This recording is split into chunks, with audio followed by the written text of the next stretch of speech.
T here. How have you been? It's been such a long time on this DIY section.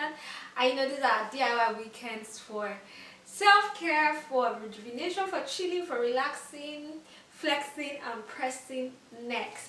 So though I've not been able to post on this section for a while because generally work, and when you start off as a content creator, sometimes you're well prepared to start off and sometimes you are not prepared, but like we always say, just start something. Along the line you get the hang of the whole thing. So I think that's kind of like what happened to me. And so I got to the point where I'm like, okay, fine, let's go back to the drawing board and find out what are we doing, how are we doing this thing and all that. Though I know in the near future I'm still going to do a little restructure into the channel. So but for now, let's just continue from where we stopped. So I've really missed this DIY section. So today we're going to be talking, it's DIYs for health, beauty, and total well-being. So today we'll be looking at a little at the beauty angle for my ladies and the men that love their ladies to take care of themselves.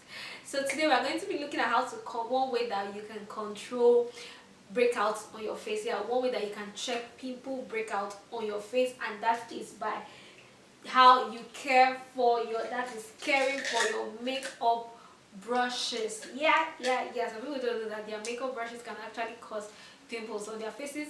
Other things that can cause pimples on our faces are like stress. Stress can cause that, our monthly cycle, dirty pillowcases, dirty hairdo, and of course the makeup brush. Now you might say, how does makeup brush? Because take for example, like it's always advisable that if your makeup brushes should be washed at least once a week, and if you're a professional makeup artist, after every session you should wash your makeup brush. But let's say you have a section that involves several people, it's advisable that after every one person you should wipe your brushes before you use it on the next person. So that is it. Then another thing, but one thing about the makeup brushes we have around here is that most people are not aware. Most of them, like 80% of the makeup brushes we have in these parts, are all fake brushes, because you can't really blame the sellers because original brushes are quite pricey, and if they buy it, most people will not be able to afford it, so they go for the fake ones, which are still good. Yes, some of them, like what I have here is the Bobbi Brown set and the Zoeva set. I've used them for a while and they have not given me anything. Like if you know the Zoeva set, it's a set that has like every single brush you need. It has like 5 eye brushes and your face brush, your lip brush, and all those stuff. So it's usually really good, and the original ones are quite pricey. So I got this off Jumia, and it's been serving me very well. So now the thing is back to the topic, which is how you take care of your brushes. And because these brushes are not original brushes, they could easily get damaged. That is, the neck will get flooded with water, making the glue to become weak and it falls off. Or the bristles, while you're washing and all those stuff, the bristles can easily pull out. But when you use this makeup cleaning mats, which I got off wish.com when they were still in Nigeria, but I'm sure it's for people like us that they left, which is story for another day. I got this makeup cleaning mats off wish.com, and I think you can get it off Jumia. Yeah, I think I've seen it there. Yeah, you can get it off. I don't know if it's shops around it, but I kind of just looked for it online and I got it and I placed an order for it. So with this mat, it's easier. Sometimes because of the pressure you apply with your hand when you're washing your brushes with your hand, that's what pulls out the bristles.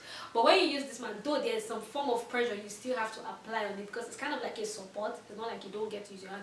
Use it as a support to help your washing. And the good thing about it is that you wash sideways from the side, so your bristles don't easily go. And you can, while washing it, you can ensure that even using it, you can ensure that water does not even get into the brush. I remember there was this video I watched where I saw Huda Katan, the owner of Huda Beauty. She was showing a video where somebody took all her makeup brushes and blending beauty blenders and put into a bag, put them in a washer. And I remember when I was watching that video, I was like, oh my god, all these brushes are going to break. But they all came out clean and none of them was broken. But that happens when you have original brushes. It's not like ours that the glues are very weak and the bristles they're not too strong also. So you have to take proper care of your makeup brushes to ensure that they are not one of the reasons why you are having pimple breakouts. Now you might say, how does that cause it? Because take for example, if you don't wash your brushes often, you have your foundation brush, which is, of course, your foundation is liquid and is sticky, or rather semi-liquid and is sticky. When you keep it, I don't know where or how you keep your brushes, bacteria will attach to it, and you take those bacteria. Of course, there are bacteria all over the environment, all over the atmosphere rather. They'll stick to your brushes, and you take it and apply it to your face. And remember, makeups too, they are kind of like sticky. They stick to your face, they cover your pores. Those bacteria go to your face, and they actually do cause breakouts. So you need to take care of your brushes, wash your brushes regularly to ensure that you have checked, or you have been able to tackle one cause of breakouts in your face. So with this mat, I'm going to demonstrate to you how you use this mat to wash your makeup brushes, and they really do a good job. Like this ones that I washed, it was the brush, this mat, I used to wash them. So I will demonstrate to you how you use it, and you would appreciate it. So guys, I had already started washing some of the brushes before I realized that I was not recording, and I had to wash off everything and everything was already wet. So you get your mat with those little floppy things on that, especially your sink has to be dry. You stick it to the sink, and the hold is very strong when the sink is dry. See how I'm trying to pull it off, it's not coming off easily, but and it's usually firmer when it's dry. So you get your brush, and that's my face buffer. You rub it over your soap. I usually use Baby and Me. I've consciously tried other soaps. Baby and Me seems to be much more effective.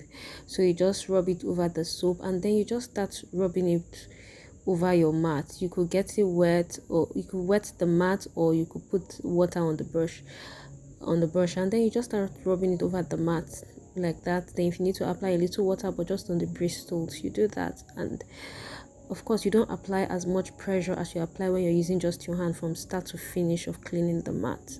So you can see how the brush is easily getting clean. So you do that. Now that's my foundation brush. So see how the cosmetic is going off easily from it, and do the same thing. Sometimes you might need to still apply some pressure with your hand to squeeze out the makeup from inside of the brush, but still the same thing. You just rub it over the mats, and you get it clean like that. See how clean that one too came out, easy like that. See how clean it is. So the next one is my fan brush. So you just the same process. You rub it over the mat, rinse it, put the bristles under the tap, and there you have my angled brush. So you see how brown is looking with all the contour powder and all the rest. Rub it over the mat, add some water if you have to. Sometimes you don't even need to add water. If the mat is already wet, you just apply the soap to the brush, and you can see it's clean. You see how clean it got. Then you just squeeze out the water. Now this is my blending brush. It's a little brush, is brown, to the soap over the mat. This should be a bit easier, and you see how clean it is now. See how clean it is getting. Rinse it a bit. There's a part of the brush that you see that is meant for rinsing, that place with that circular design. So this is another blending brush, which is with eyes for smoky eyes, so it's kind of dark. So you see how it's getting clean also. You just do the same thing with all your other brushes. You understand? Every other one, if you need to apply a little hand pressure, you do that just to squeeze out some things from inside. So that's another blending brush. You can see how clean it has become by using that brush, so I don't have to be squeezing in. And this is my concealer buffer. The same thing. See how clean it has come out. Also. So the mat is actually very effective, and I've had it for a while and no complaints whatsoever. Seriously. Now for your beauty blender, you need to give particular care and attention to this one, because this one, speaking from experience, there was one time I used to wash my beauty blenders very lightly. So one particular day I decided that, okay, let me squeeze it very well. Man, the middle of the beauty blender was drawing. I would have said slimy, but it was just drawing. So imagine if you have a sensitive face, imagine the kind of breakout and rashes that could actually cause, and maybe some other reactions that I can't even name. So just keep soak it with water until it has swollen up with the water, rub it over the soap, and keep squeezing it until you squeeze out every single drop of water from it, and you see that it will come out looking very, very clean. So that way you're good to go. So this is how you take care of your brushes, preserve them, and also in the same way you're also protecting your face from every kind of breakout whatsoever. So finally, to air dry them, you have to keep them upside down to allow the water to drain out of them easily. You hold the smaller brushes, tie them up with a rubber band. You hold the bigger ones, tie them up with a rubber band, and then I look for where I can like hang them, keep them hanging upside down for the water to drain out easily. So that is how you care for your brushes. So with that, we've come to the end of the video. Please give it a thumbs up if you found any value, and subscribe.